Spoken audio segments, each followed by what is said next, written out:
ৰিলায়েন্সৰ তৰফৰ পৰা এটা স্কলাৰশ্বিপ মুকলি কৰা হৈছে, যিটো স্কলাৰশ্বিপত যিসকলে ডিগ্ৰী কৰি আছে তেওঁলোকক 2 লাখ। আপোনালোকে যদি চৰকাৰী ঘৰ এটাৰ কাৰণে এপ্লাই কৰিম বুলি বহুত দিনৰ পৰা ভাবি আছিলে, সোনকালে আপোনালোকে চৰকাৰী LPG গ্ৰাহকসকলৰ কাৰণে এটা ভাল খবৰ মুকলি হৈছে যে যিটো আপোনালোকক যদি এটা লোনৰ প্ৰয়োজন আছে তেনেহ'লে এই খবৰটো আপোনালোকৰ কাৰণে বহুত বেছি ইম্পৰ্টেণ্ট। অসম চৰকাৰে বানাক্ৰান্ত ৰাইজক যিটো 15,000কৈ টকা দিলে, সেই 15,000 টকাটোত এতিয়া এটা ডাঙৰ গাফিলতি বৰ্তমান ধৰা পৰিছে। ডিজিটেল আছাম 2.0 চেনেলটোৰ ৰাতিপুৱাৰ এটা নতুন ভিডিঅ'লৈ আপোনালোক সকলোকে পুনৰবাৰ স্বাগতম জনাইছোঁ। অন্য দিনাৰ নিচিনাকৈ আজিও আপোনালোকৰ কাৰণে বহুত কেইটা গুৰুত্বপূৰ্ণ খবৰ একেলগতে এইটো ভিডিঅ'ত লৈ আনিছোঁ। গতিকে হাতত চাহ একাপ লৈ লওক আৰু ভিডিঅ'টো সম্পূৰ্ণৰূপে প্ৰথমৰ পৰা শেষলৈকে চাওক, যাতে প্ৰত্যেকটো গুৰুত্বপূৰ্ণ ইনফৰমেশ্যন আপোনালোকে লাভ কৰিব পাৰে। ভিডিঅ'টো যদি চাই আপোনাৰ ভাল লাগে, ভিডিঅ'টোত লাইক এটা কৰিব। চেনেলটোলৈ যদি আজি প্ৰথম আহিছিলে ছাবস্ক্ৰাইব কৰি ল'ব এনেকুৱা ধৰণৰ ইনফৰ্মেটিভ ভিডিঅ' ৰেগুলাৰ চাই থাকিবৰ কাৰণে। আহক আজিৰ ভিডিঅ'টো আৰম্ভ কৰোঁ। ভিডিঅ'টো আৰম্ভ কৰাৰ আগতে আপোনালোকলৈ সৰু এটা অনুৰোধ, ভিডিঅ'টো যদি চাই আপোনাৰ ভাল লাগে লাইক এটাটো কৰিবই, আৰু এই ভিডিঅ'টো আপুনি কোনখন জিলাৰ পৰা চাই আছে তলত কমেণ্ট এটা কৰি জনাই থৈ যাবলৈ একদম নাপাহৰিব। আগবাঢ়িছোঁ আজি প্ৰথমটো খবৰলৈ, আৰু প্ৰথমটো খবৰ আহিছে সেৱা সেতুৰ লগত ৰিলেটেড।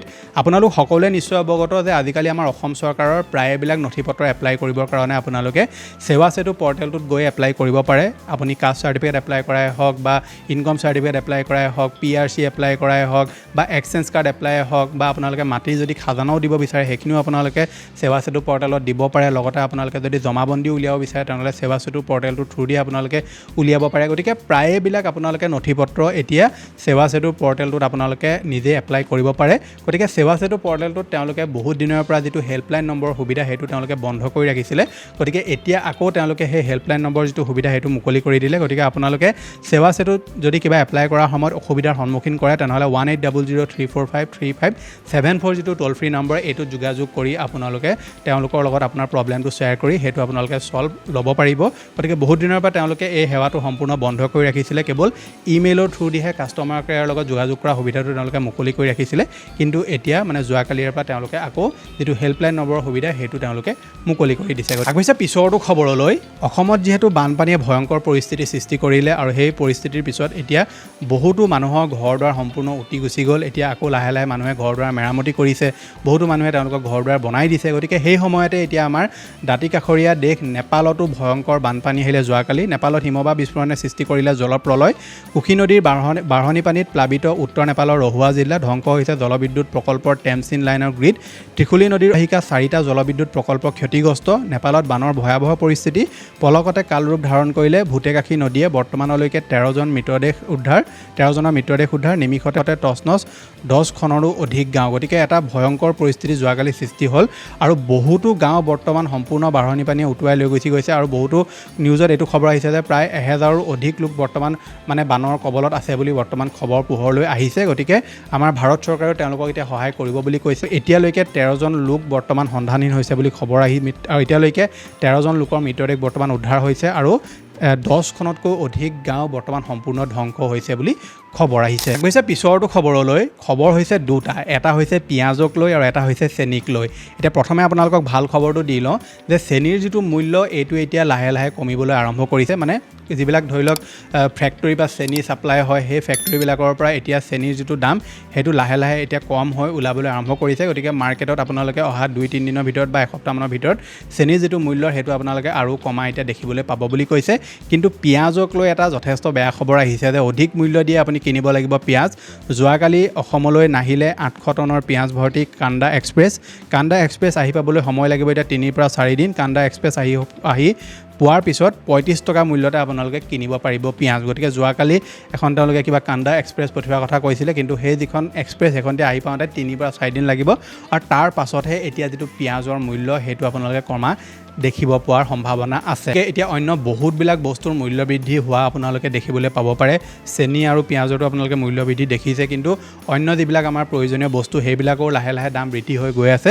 গতিকে অত্যাৱশ্যকীয় সামগ্ৰীৰ অভাৱনীয় দাম বৃদ্ধিৰ প্ৰতিবাদত আৰু দাম হ্ৰাস কৰাৰ দাবীত 27 আগষ্টত সদৌ অসম ছাত্ৰ সন্থাৰ উদ্যোগত ৰাজ্যজুৰি প্ৰতিবাদ আৰম্ভ হ'ব। অৰ্থাৎ আজি তেওঁলোকে ৰাজ্যজুৰি এটা প্ৰতিবাদ আৰম্ভ কৰিব আৰু প্ৰতিখন জিলাৰ সদৰত বিক্ষোভ সমদল উলিয়াব সংগঠনটোৱে। গতিকে আছু এটা প্ৰতিবাদী কাৰ্যসূচী আজি হাতত ল'ব আৰু এই যিটো মূল্য বৃদ্ধি হৈছে মূল্য বৃদ্ধি হ্ৰাস কৰিবৰ কাৰণে তেওঁলোকে এই কাৰ্যসূচীটো এতিয়া হাতত লৈছে। গতিকে বহুতবিলাক বস্তুৰ আপোনালোকে দাম আহিবলগীয়া সময়ত আৰু বৃদ্ধি হোৱা দেখিবলৈ পাব পাৰে। কাৰণ বৰ্তমান সময়ত কি হৈছে যে মনচুন ছিজন যিহেতু চলি আছে আৰু যি ইৰাণ আমেৰিকা যুদ্ধ হৈ আছে বা বৰ্তমান পৃথিৱীৰ যিটো অৱস্থা হৈ আছে যাৰ ফলত বহুতবিলাক মেটেৰিয়েলো আমাৰ দেশলৈ আহিব পৰা নাই আৰু আহোঁতেও বহুত দাম বৃদ্ধি হৈ আহিছে, যাৰ ফলত এনেকুৱা ধৰণৰ আপোনালোকে সমস্যাৰ সন্মুখীন কৰিবলগীয়া হ'ব পাৰে। আগবাঢ়িছে পিছৰটো খবৰলৈ আৰু খবৰটো আহিছে জুবিন দাৰ হত্যাকাণ্ডৰ গোচৰক লৈ। জুবিন হত্যাৰ গোচৰত আদালতত হাজিৰ হ'ব লাগিব সৃজনী ভাষ্য মহন্ত। সামাজিক মাধ্যমত খুৰাক শ্যামকানু মহন্তৰ মুখা খুলিছিল সৃজনীয়ে। জুবিনক শ্যামকানুৱে পণ্য সামগ্ৰী বুলি কোৱাৰ কথা উল্লেখ কৰিছিল সৃজনীয়ে আৰু জুবিন হত্যা গোচৰত সৃজনীক সাক্ষী হিচাপে অন্তৰ্ভুক্ত কৰিছিল SITয়ে। চলিত মাহতে আদালতত সাক্ষ্যদান কৰিব লাগিব সৃজনী ভাষ্য মহন্তই। গতিকে খুৰাক শ্যামকানু মহন্তক সৃজনী ভাষ্য মহন্তই কৈছিলে যে জুবিন গাৰ্গক শ্যামকানু মহন্তই পণ্য সামগ্ৰী বুলি কৈছিলে আৰু যাৰ পাছতে SITয়ে তেওঁক সাক্ষী হিচাপে লৈছিলে আৰু গতিকে চলিত মাহতে আদালতত সাক্ষ্যদান প্ৰদান কৰিবলৈ সৃজনী ভাস্কৰ মহন্ত আহিব লাগিব বুলি কৈছে। আগবাঢ়িছে পিছৰটো খবৰলৈ। বৰ্তমান দেশত সোৱাইন ফ্লুৱে একদম ভয়ংকৰ এটা ৰূপ লৈছে। আপোনালোকক মই যোৱা কেইদিনমান আগত কৈছিলোঁ যে দিল্লী NCRটো একদম বহুত স্পীডত মানে সোৱাইন ফ্লুৰ ৰোগীৰ সংখ্যা বাঢ়ি গৈছে। গতিকে এতিয়া খবৰ আহিছে যে সোৱাইন ফ্লুত আক্ৰান্ত ৰাজস্থানৰ কৃষিমন্ত্ৰী ডক্টৰ কিৰোড়ীলাল মীনা মঙলবাৰে নিশা জয়পুৰ হাস্পতালত ভৰ্তি মন্ত্ৰীগৰাকীক ICUত চিকিৎসকৰ তত্বাৱধানত ৰখা হৈছে। ডক্টৰ মীনা বৰ্তমানলৈকে ৰাজস্থানত 129 জন আক্ৰান্ত সোৱাইন ফ্লুত। গতিকে সোৱাইন ফ্লু যি প্ৰভাৱ এতিয়া লাহে লাহে বৃদ্ধি হ'বলৈ আৰম্ভ কৰিছে। প্ৰথমে দিল্লীত আছিলে, এতিয়া ৰাজস্থান পালেগৈ। গতিকে বহুতবিলাক জেগাত এজন দুজনকৈ ৰোগী বৰ্তমান ধৰা পেলোৱা হৈছে। গতিকে এতিয়া কিছুমান ৰাজ্যত সোৱাইন ফ্লুৰ ৰোগীৰ সংখ্যা বৃদ্ধি পাই গৈ আছে। বহুতবিলাক ৰাজ্যত এতিয়াও বাৰু সোৱাইন ফ্লু কোনো ধৰণৰ প্ৰভাৱ পেলোৱা নাই, কোনো ধৰণৰ প্ৰভাৱ পৰা নাই। কিন্তু যিবিলাক ৰাজ্যত প্ৰভাৱ পৰিছে সেইবিলাকত দিনক দিনে ৰোগীৰ সংখ্যা এতিয়া বৃদ্ধি হৈ গৈ আছে। গতিকে মই আপোনালোকক আকৌ কৈছোঁ যে আপোনালোকৰ ঘৰত যদি কোনোবা ধৰি লওক ৰোগী আছে বা ধৰি লওক বহুত দিনৰ পৰা তেওঁলোকৰ জ্বৰ, কাহ, মূৰৰ বিষ, পেটৰ বিষ এনেকুৱা ধৰণৰ তেওঁলোকে যদি সমস্যাৰ সন্মুখীন কৰি আছে আৰু দৰৱ খায়ো যদি ভাল পোৱা নাই, সোনকালে আপুনি ভাল চিকিৎসকৰ লগত যোগাযোগ কৰি আপোনালোকে ট্ৰিটমেণ্ট কৰিবলৈ চেষ্টা কৰিব। কাৰণ এতিয়া এনেকুৱা হৈছে যে কোনটো কেতিয়া কি ৰোগ হৈ যায় মানুহৰ একো মানে ঠিকনা নাইকিয়া হৈছে।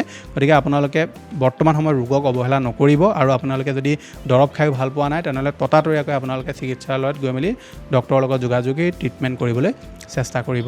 পিছৰটো খবৰলৈ। বৰ্তমান CJPয়ে যিটো এটা নতুন তেওঁলোকে কাৰ্যসূচী হাতত লৈছিলে যে যিমানবিলাক চৰকাৰী স্কুল আছে সেই চৰকাৰী স্কুলবিলাকলৈ গৈ তেওঁলোকে তদন্ত কৰিছে আৰু তাত গৈ মেলি তেওঁলোকে চাইছে যে স্কুলখনৰ অৱস্থা পাতি কেনেকুৱা, তাত খাদ্য সামগ্ৰী কেনেকুৱাকৈ দিয়া হৈছে ছাত্ৰ ছাত্ৰীক, লগতে সম্পূৰ্ণ যিটো অৱস্থা হয় স্কুলখনৰ শিক্ষাগত অৱস্থাটো কেনেকুৱা ধৰণৰ বহুতবিলাক বস্তু তেওঁলোকে চেক কৰিছে। গতিকে সেই সময়তে খবৰ এটা আহিছে বিজেপি শাসিত ৰাজ্য চৰকাৰী স্কুলৰ শোচনীয় স্বৰূপ উন্মোচন। পশ্চিমবংগৰ 4133খন চৰকাৰী বিদ্যালয়ত নাই এজনো ছাত্ৰ ছাত্ৰী।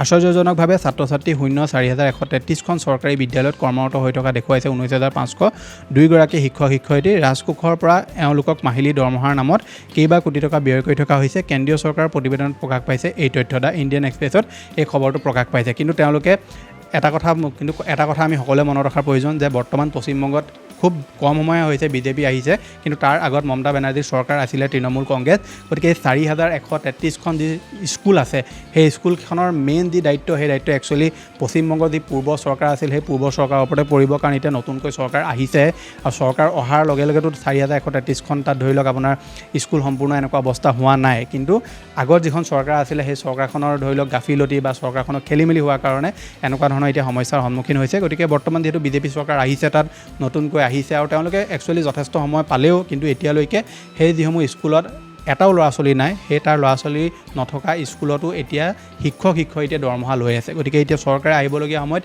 কি পদক্ষেপ লয় নিশ্চয় এটা লক্ষণীয় বিষয় হ'ব। গতিকে খবৰটো ইণ্ডিয়ান এক্সপ্ৰেছত প্ৰকাশ পাইছিলে। সময়ত যিটো বানপানী হৈ গ'ল আৰু সেই বানপানীৰ ফলত অসম চৰকাৰে বানাক্ৰান্ত ৰাইজক যিটো 15,000কৈ টকা দিলে সেই 15,000 টকাটোত এতিয়া এটা ডাঙৰ গাফিলতি বৰ্তমান ধৰা পৰিছে। বিত্ত বিভাগৰ তথ্য অনুসৰি 4,416গৰাকী ব্যক্তিয়ে দুবাৰকৈ পাইছে বান সাহায্যৰ ধন। অযোগ্য হিতাধিকাৰীৰ পৰা এই টকা ঘূৰাই আনিব নোৱাৰিলে নষ্ট হ'ব ৰাজকোষৰ 6,62,40,000 টকা। গতিকে আমি আপোনালোকক আজি প্ৰায় ধৰি লওক 4-5 দিনমানৰ আগতে এটা খবৰ দিছিলোঁ যে ৰাজ্য চৰকাৰে যিটো পইচা প্ৰদান কৰিছিলে সেই পইচাটো বহুতো মানুহৰ একাউণ্টত দুবাৰ সোমাই গৈছিলে। তাৰ ফলত কি হৈছিলে তেওঁলোকৰ একাউণ্টটো ফ্ৰিজ কৰি সেই পইচাটো ঘূৰাই অনা হৈছিলে। কিন্তু এতিয়া খবৰ আহিছে যে এতিয়া 4,416 গৰাকী ব্যক্তিয়ে দুবাৰকৈ পাইছে এই বান সাহায্যৰ ধন। গতিকে চাওক, এজন ব্যক্তিয়ে যদি দুবাৰকৈ ধন পায় আৰু 4,416 গৰাকী যদি ব্যক্তিয়ে এই পইচাটো দুবাৰকৈ পাইছে, তেনেহ'লে কেনেকুৱা এটা সমস্যাৰ হ'ব পাৰে। গতিকে চৰকাৰে এই বস্তুখিনি যেতিয়া তেওঁলোকে ধৰি লওক বিতৰণ কৰিছিলে, মানুহক যেতিয়া পইচাটো দিছিলে, তেওঁলোকে অকল অভিজ্ঞ ব্যক্তিসকলক দিয়াটো বহুত বেছি প্ৰয়োজন আছিলে। আৰু কাৰণ এনেকুৱা এটা ডাঙৰ যদি খেলিমেলি হয়, তেনেহ'লে কিমান এটা ডাঙৰ সমস্যা হ'ব পাৰে সেইটো ভাবি চাওক। আৰু ইমান ডাঙৰ এটা ধৰি লওক ব্লাণ্ডাৰ কেনেকৈ কৰিব পাৰে সেইটো এটা আচৰিত বিষয় হয়। কাৰণ চৰকাৰে যেতিয়া মানুহৰ একাউণ্টসমূহ লৈছে, তেওঁলোকৰ একাউণ্টত পইচা দিছে, আকৌ সেই এজন ব্যক্তিৰ একাউণ্টত দুবাৰকৈ পইচা কেনেকৈ যাব পাৰে। আৰু লগতে 4,416জন ব্যক্তিৰ একাউণ্টত দুবাৰ পইচা মুকলি গৈছে বুলি বিত্ত বিভাগে তথ্য মুকলি কৰিছে। আৰু যদি সেই পইচাটো ঘূৰাই আনিব নোৱাৰে, তেনেহ'লে 6,62,40,000 টকা বৰ্তমান ক্ষতি হ'ব বুলি জানিব পৰা গৈছে। আগৈছে পিছৰটো খবৰলৈ। আপোনালোকক যদি এটা লোনৰ প্ৰয়োজন আছে, তেনেহ'লে এই খবৰটো আপোনালোকৰ কাৰণে বহুত বেছি ইম্পৰ্টেণ্ট। প্লে ষ্ট'ৰৰ পৰা এতিয়া 3টা এপ্লিকেশ্যন সম্পূৰ্ণ আঁতৰাই পেলোৱা হৈছে। প্লে ষ্ট'ৰৰ পৰা আগবাঢ়িছে পিছৰটো খবৰলৈ। আপোনালোকক যদি এটা লোনৰ প্ৰয়োজন আছে, তেনেহ'লে এই খবৰটো আপোনালোকৰ কাৰণে বহুত বেছি প্ৰয়োজন হ'ব। প্লে ষ্ট'ৰৰ পৰা বৰ্তমান 3টা লোন এপ্লিকেশ্যন সম্পূৰ্ণ ৰিমুভ কৰি দিয়া হৈছে। এই এপ্লিকেশ্যনকেইটাই মানুহৰ ডেটা লিক কৰিছিলে আৰু লগতে ডেটা বিক্ৰী কৰিছিলে বুলিও খবৰ আহিছে। গতিকে আপোনালোকে যদি প্লে ষ্ট'ৰ হওক বা এপ ষ্ট'ৰ হওক বা অনলাইন যিকোনো প্লেটফৰ্মৰ পৰা যদি আপোনালোকে লোন লয়, তেনেহ'লে প্ৰথম কথা হৈছে যে সেই এপ্লিকেশ্যনটো RBI আণ্ডাৰত আহে নে নাহে, ৰুল ৰেগুলেশ্যন ফ'ল' কৰিছে নে নাই কৰা, এইখিনি বস্তু আপোনালোকে চেক কৰাটো বহুত বেছি প্ৰয়োজনীয়। আপোনালোকে যদি মতে যিকোনো এটা এপ্লিকেশ্যনৰ পৰা যদি লোন লয় আৰু সেই এপ্লিকেশ্যনটোৱে বোলে আপোনাক যদি কয় যে আপোনাক একদম কম ধৰি লওক নথি পত্ৰতে আমি লোনটো দি দিম, এনেকৈ ধৰণে যদি কয়, তেনেহ'লে আপোনালোকক প্ৰথমে লোন দিয়াৰ আগত ক'ব যে আপুনি 10,000 ঠাইত আমাক 13,000 বা 14,000 টকা দিব লাগিব। কিন্তু যেতিয়া লোনটো আপোনাৰ নামত চেংচন হ'ব, সিহঁতে 10,000 ঠাইত আপোনাক 30,000-40,000 টকা পৰ্যন্ত খুজি দিব পাৰে বা তাতকৈ বেছিও খুজিব পাৰে। আৰু যদি সেই পইচা নিদিয়ে, তেনেহ'লে সেই এপ্লিকেশ্যনটো ইনষ্টল কৰোঁতে যিখিনি সিহঁতি পাৰ্মিশ্যন লৈছিলে, সেই পাৰ্মিশ্যনখিনি ইউজ কৰি আপোনাৰ গেলেৰীৰ পৰা ফটো লৈ, আপোনাৰ কণ্টেক্ট লিষ্টৰ পৰা নাম্বাৰ লৈ মেলি আপোনাক ব্লেকমেইল কৰিবলৈ আৰম্ভ কৰিব আৰু আপুনি সমস্যাত তেতিয়া পৰিব পাৰে। গতিকে যিকোনো এপ্লিকেশ্যনৰ পৰা লোন লোৱা আগতে ভালদৰে ইউটিউবতে হওক বা জনা শুনা ব্যক্তিৰ ওচৰত ভালদৰে সুধি মেলি চালি জাৰি চাইহে আপোনালোকে এপ্লিকেশ্যনৰ পৰা লোন ল'ব। আৰু কেতিয়াও আপোনালোকে যিকোনো থাৰ্ড পাৰ্টি এপ্লিকেশ্যনৰ পৰা লোন এটা চকুমুদি নল'ব, পিছত আপুনি ডাঙৰ সমস্যাত পৰিব পাৰে। যদি এনেকুৱা কিবা সমস্যাত আপুনি পৰিছে অলৰেডি, তেনেহ'লে সোনকালে আপুনি এখনৰ লগত যোগাযোগ কৰিব, তেওঁলোকে নিশ্চয় আপোনালোকক সহায় কৰিব। বহুতো লোকে কি কৰে, এনেকুৱা ধৰণৰ সমস্যাত পৰিলে মনে থাকে, পইচা ভৰি থাকে, কিন্তু কাকো নকয়।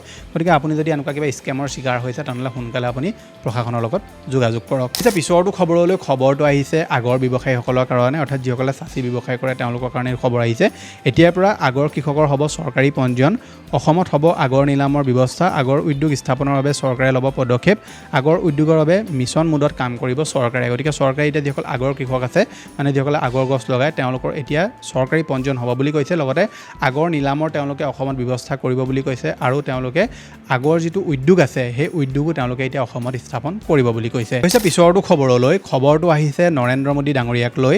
নৰেন্দ্ৰ মোদী জীৱনৰ নিৰাপত্তাৰ প্ৰসংগ, প্ৰধানমন্ত্ৰী চৰকাৰী আৱাসৰ সমীপত থকা 3টাকৈ বস্তি এলেকাত চলিব এতিয়া উচ্ছেদ। দিল্লী হাইকোৰ্টে 6 সপ্তাহৰ ভিতৰত উচ্ছেদ সম্পূৰ্ণ কৰি উচ্ছেদিত লোকসকলক অন্য স্থানত সংস্থাপিত কৰিবলৈ নিৰ্দেশনা জাৰি কৰিছে। অৰ্থাৎ প্ৰধানমন্ত্ৰী আৱাস যি আছে, প্ৰধানমন্ত্ৰী আৱাসৰ আশে-পাশে যি ধৰি লওক বস্তি আছে, সেই বস্তিবিলাক এতিয়া হাইকোৰ্টে উঠুৱাই দিবলৈ কৈছে। আৰু নিৰাপত্তাজনিত কাৰণত সেই বস্তিবিলাকৰ পৰা এতিয়া যিমানখিনি মানুহ আছে বস্তিবিলাকত সকলোকে উঠাই দি মেলি বেলেগ ধৰি লওক তেওঁলোকক স্থানত স্থানান্তৰ কৰিবলৈ কৈছে।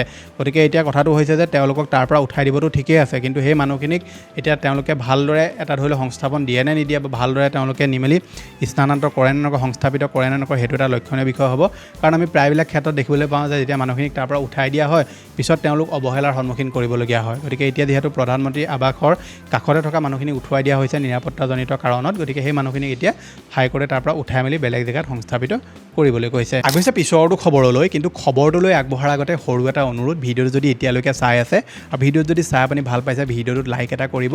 আৰু আমাৰ চেনেলটো যদি আপুনি ছাবস্ক্ৰাইব কৰা নাই, সোনকালে ছাবস্ক্ৰাইব কৰি ল'ব, কাৰণ এই চেনেলটোত আপোনালোকে সদায় ৰাতিপুৱা চৰকাৰী আঁচনিৰ পৰা আৰম্ভ কৰি চৰকাৰী স্কলাৰশ্বিপ, চৰকাৰী চাকৰি বা যিকোনো ধৰণৰ আপডেট সকলোবিলাক আপোনালোকে আমাৰ চেনেলত ৰাতিপুৱা ভিডিঅ'টোত চাব পাই থাকিব। গতিকে এতিয়ালৈকে যদি ছাবস্ক্ৰাইব কৰা নাই, সোনকালে ছাবস্ক্ৰাইব কৰি ল'ব।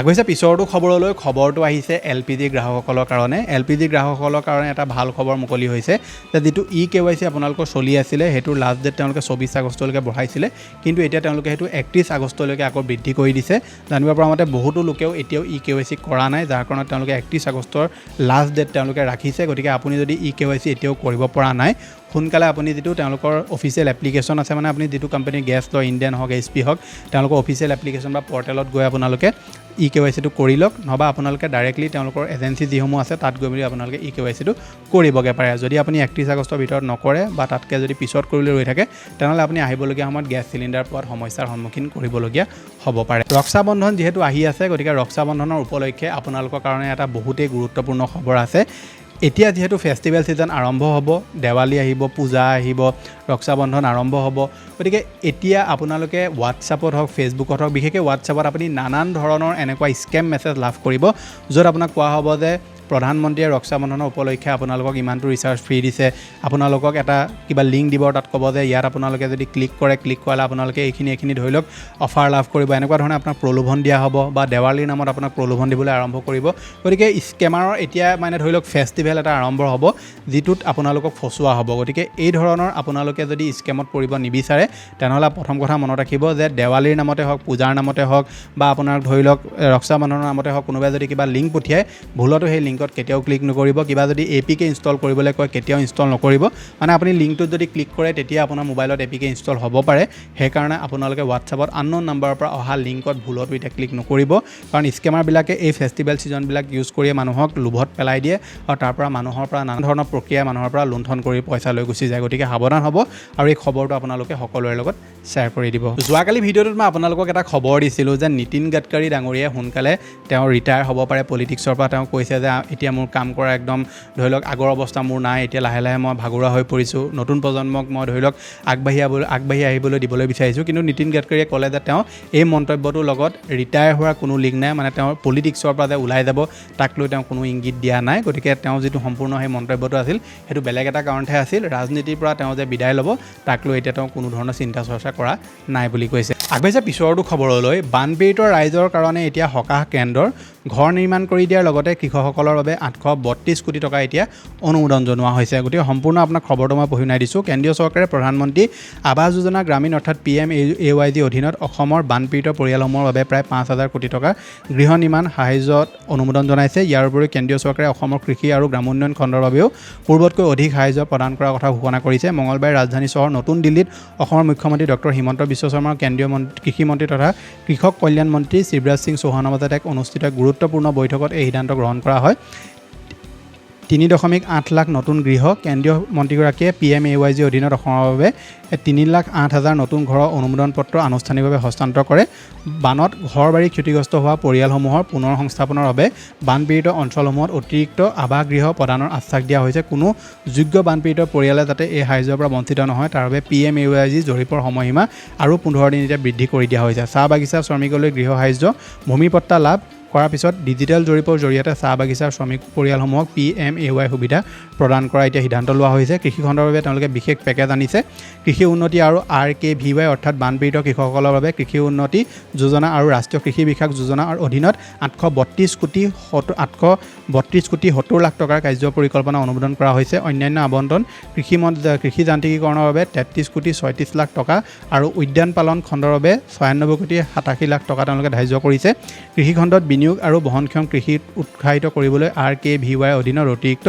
139 কোটি টকা তেওঁলোকে মঞ্জুৰি পত্ৰ হস্তান্তৰ কৰিছে গতিকে এতিয়া যিসকল বানপীড়িত জেগাৰ অঞ্চলৰ লোক আছে সেই লোকসকলৰ কাৰণে তেওঁলোকে 15 দিন আৰু বঢ়াই দিছে PMAYG জৰীপ যিটো আছিলে বৰ্তমান চলি আছে সেই জৰীপটোৰ সময়সীমা তেওঁলোকে আৰু বৃদ্ধি কৰি দিছে গতিকে আপোনালোকে যদি চৰকাৰী ঘৰ এটাৰ কাৰণে এপ্লাই কৰিম বুলি বহুত দিনৰ পৰা ভাবি আছিলে সোনকালে আপোনালোকে চৰকাৰী ঘৰ এপ্লাইটো এতিয়া কৰিব পাৰে আপোনালোকৰ পঞ্চায়তত আপুনি খবৰ কৰি চাব যে আপোনালোকৰ অঞ্চলত বৰ্তমান চৰকাৰী ঘৰ এপ্লাই চলি আছে নে নাই চলা যিবিলাক ধৰি লওক বানপীড়িত অঞ্চল আছে সেই অঞ্চলসমূহত প্ৰত্যেক ঘৰ মানুহে যাতে চৰকাৰী আৱাসৰ সুবিধা পায় সেইকাৰণে তেওঁলোকে যিটো জৰীপৰ সময়সীমা সেইটো এতিয়া 15 দিনলৈকে বৃদ্ধি কৰি দিছে লগতে তেওঁলোকে যিসকল চাহ শ্ৰমিক আছে তেওঁলোকৰ কাৰণেও বহুতকেইটা সুবিধা এতিয়া তেওঁলোকে মুকলি কৰিছে আগবাঢ়িছোঁ যে শেষৰটো খবৰলৈ ৰিলায়েন্সৰ তৰফৰ পৰা এটা স্কলাৰশ্বিপ মুকলি কৰা হৈছে যিটো স্কলাৰশ্বিপত যিসকলে ডিগ্ৰী কৰি আছে তেওঁলোকক 2 লাখ টকা পৰ্যন্ত দিয়া হ'ব আৰু যিসকলে গ্ৰেজুৱেশ্যন কৰিলে মানে পষ্ট গ্ৰেজুৱেট কৰি আছে তেওঁলোকক 6 লাখ টকা পৰ্যন্ত দিয়া হ'ব বুলি কৈছে গতিকে এই স্কলাৰশ্বিপটোত এপ্লাই কৰিবলৈ হ'লে আপোনালোকে হায়াৰ ছেকেণ্ডেৰী পাছ কৰি এতিয়া ডিগ্ৰী ফাৰ্ষ্ট ইয়েৰত নাম লগোৱা হ'ব লাগিব